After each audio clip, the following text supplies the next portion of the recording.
형사고소, 경찰, 검찰, 재판, 수사나 재판을 받아보신 분들은 아시겠지만 경찰에서 전화 한 통만 와도 가슴이 철컹철컹 내려앉는 그런 경험 해보셨을 거예요. 세상의 시각은 대부분 고소인을 피고소인 내지는 피의자를 가해자로 이렇게 규정을 하고 있습니다. 그런데 제가 길지는 않지만 판사 생활과 변호사 생활을 통해서 느낀 점은 피해자, 물론 억울한 피해자도 굉장히 많으시죠. 그렇지만 억울한 가해자도 굉장히 많다는 것을 경험하고 있습니다. 근데 너무나도 답답한 것이 뭐냐면요, 이런 억울한 피의자, 피고인들이 사건을 대부분 다 망치고 난 다음에 변호사를 찾아온다는 겁니다. 수사를 담당하는 경찰이나 검사 내지는 수사관들은요, 작게는 짧게는 몇 년, 길게는 몇십 년 동안 이 일만 담당하시는 분들이에요.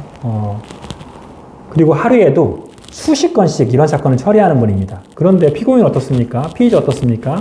평생에 이런 사건 한 건, 두 건, 많아야 서너 건 있으실 거예요. 많으신 분들이. 둘 사이에 게임을 하면 게임이 되겠습니까? 게임이 안 되죠. 당연히 수사하시는 경찰이나 검사, 수사관들이 프로고, 우리는 피고인 측에서는 사실은 아마추어급도 못 되는 그런 싸움이 되는 겁니다. 그런데 문제는 이렇게 둘이 싸움이 되지도 않은 싸움을 하고 난 다음에 변호사를 선임하면요, 굉장히 많은 카드, 내가 주장할 수 있는 많은 카드를 놓친다는 것입니다. 게다가 잘못된 조언은 수사와 재판을 더 혼란스럽게 만듭니다. 수사와 재판은요, 첫 단추가 굉장히 중요한데 대부분의 피의자들, 피고인들, 많은 피의자들과 피고인들이 이 첫 단추를 잘못 끼워놓고 본인이 하다 안 되면 변호사를 찾아오는 이런 경우가 많습니다. 집에 세탁기나 냉장고 고장나면 전문가 부르시잖아요. 그런데 형사재판 어떻습니까? 이거 잘못되면요, 인생이 망가집니다. 그런데 대부분의 분들이 어떻게 생각하시냐면요, 내 사건은 내가 제일 잘 알아. 그렇기 때문에 내가 변론할 수 있어. 이렇게 생각하시는 분들이 많아요. 그리고 어떤 경우에는요, 본인들 주변을 통해서 이걸 해결하려고 합니다. 주변의 인맥이라든가 아니면은 주변의 어설픈 조언, 이런 것들을 가지고 해결하다 보면은 사건을 더 이상하게 만들어 버립니다. 그리고 더 답답한 건 뭐냐면요, 변호사를 선임했는데 이 변호사가 도대체 일을 잘하는지 못하는지 알 수가 없다는 겁니다.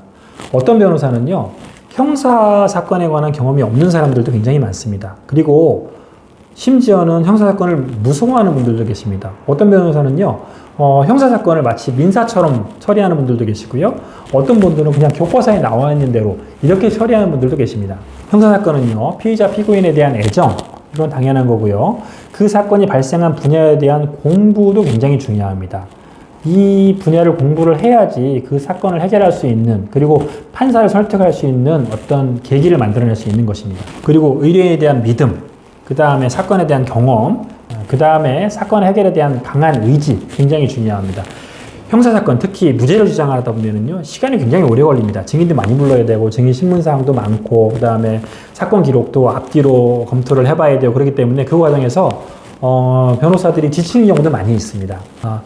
그리고 사건을 천편일률적으로 해결하는 것이 아니라, 다양한 방법을 가지고 사건을 해결하라는 그런 노력과 그 다음에 방법이 필요합니다. 그리고 굉장히 중요한 것 중에 하나는 뭐냐면은요, 그 변호사에 대한 평판, 경험, 이런 것도 중요하죠. 그런데 제일 중요한 거는요, 그 변호사가 실제로 어떤 변호사인지 만나봐야 된다는 겁니다.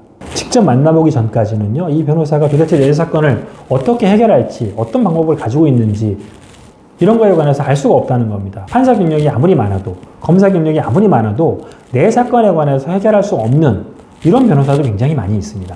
그래서 저희는 의뢰인과의 만남, 소통, 이런 것들이 굉장히 중요하다고 생각을 하고 있고요. 그게 단순히 형식적으로 만나는 것이 아니라요, 실제로 사건을 놓고 이 사건을 어떻게 해결할지, 이 사건의 쟁점이 뭔지, 그 다음에 이걸 자백해야 되는 것인지, 무죄를 주장해야 되는 것인지, 어떤 증거가 있는 것인지, 이런 것들을 상세하게 검토한 다음에 실질적인 방향을 정합니다. 혹시라도 형사적으로 문제가 있으신 분들은요, 아래 고정 댓글에 개략적인 사건 내용과 연락처 이런 거 남겨주시면은요, 저희가 연락드려서 좀 전에 말씀드린 것처럼 실질적으로 이 사건을 어떻게 해결할지, 쟁점이 뭔지, 이런 것들에 관해서 깊이 있는 문의를 한 다음에 그 해결 방안을 좀 제시해 드리겠습니다. 무료니까요. 선임 안 하셔도 상관없으니까 부담 없이 연락 주시면은요, 저희가 최선을 다해서 선임한 것처럼 이렇게 대응해 드리겠습니다. 감사합니다.